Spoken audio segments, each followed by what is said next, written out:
पाठ 11 क्रिया। पढ़िए और समझिए। बगीचे में आम का एक पेड़ लगा हुआ है। पेड़ पर दो चिड़िया बैठी हैं। कुछ चिड़िया उड़ रही हैं। पौधों पर फूल खिले हुए हैं। बगीचे के माली ने एक आम तोड़कर सुधा को दिया। आम पाकर सुधा बहुत खुश हुई। उपरोक्त वाक्यों में आए रंगीन शब्दों से कार्यों के होने तथा करने का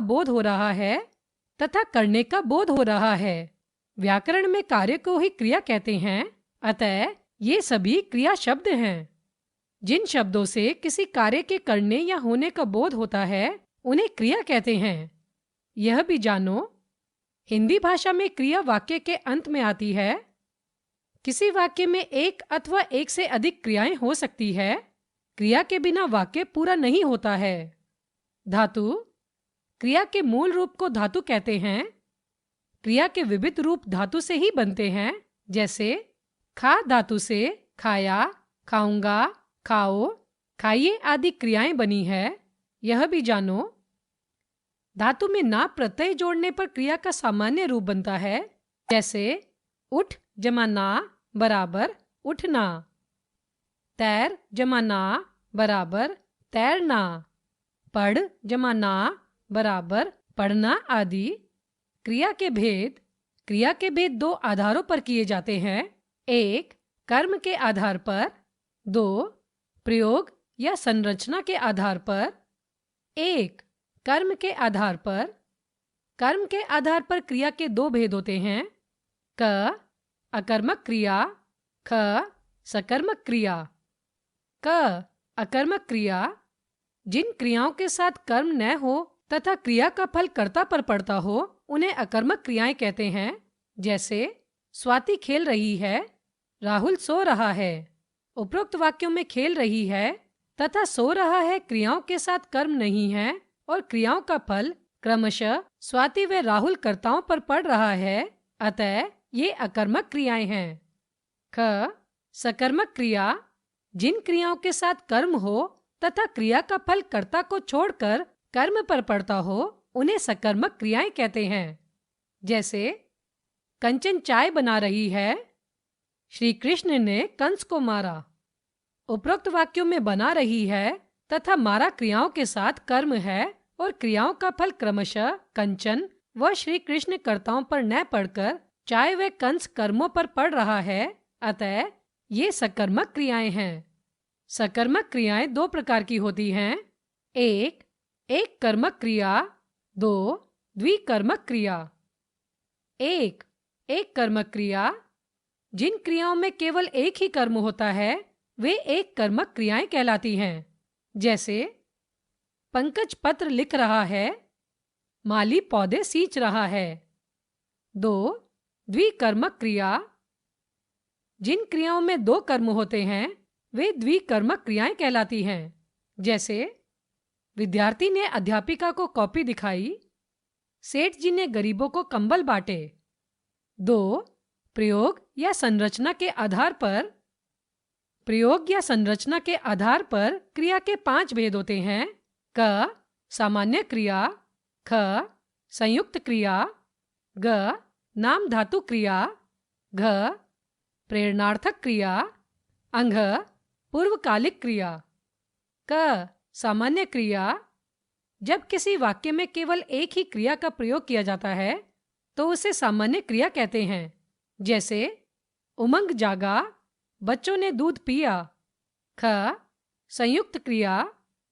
जब दो या दो से अधिक भिन्न भिन्न क्रियाएं मिलकर एक पूर्ण क्रिया का बोध कराती है तो उसे संयुक्त क्रिया कहते हैं, जैसे हर्ष ने व्यायाम कर लिया, पिताजी कार्यालय से लौट आए हैं। यह भी जानो, संयुक्त क्रिया वाले वाक्यों में पहली क्रिया मुख्य क्रिया तथा शेष क्रियाएं मुख्य क्रिया की सहायक क्रियाएं कहलाती हैं। ग, नाम धातु क्रिया। जो क्रियाएं संज्ञा, सर्वनाम, विशेषण तथा अनुकरणवाची शब्दों से बनाई जाती हैं उन्हें नाम धातु क्रियाएं कहते हैं, जैसे एक, संज्ञा शब्दों से। संज्ञा शब्द नाम धातु क्रिया। रंग, रंगना, लात, लतियाना, हाथ, हथियाना, बात, बतियाना, शर्म, शर्माना, चक्कर, चकराना, गांठ, गठियाना, फटकार, फटकारना, झूठ, झुठलाना, दुख, दुखाना। 2. सर्वनाम शब्दों से सर्वनाम शब्द नाम धातु क्रिया अपना, अपनाना। 3. विशेषण शब्दों से विशेषण शब्द नाम धातु क्रिया लंगड़ा, लंगड़ाना, नरम, नरमाना, मोटा, मुटियाना, चिकना, चिकनाना, तोतला, तुतलाना। 60, सठियाना, गरम, गरमाना, दुबला, दुबलाना। 4. अनुकरणवाची शब्दों से अनुकरणवाची शब्द नाम धातु क्रिया भुन भुन, बुनबुनाना, हिन हिन, हिन हिनाना, थर थर, थरथराना, टन टन, टनटनाना, टिमटिम, टिमटिमाना, ठक ठक, ठकठकाना, किटकिट, किटकिटाना, गुनगुन, गुनगुनाना, भिन भिन, भिनभिनाना, खटखट, खटखटाना, बड़बड़, बड़बड़ाना, खन खन, खनखनाना, थप थप, थपथपाना, झन झन, झंझनाना। घ.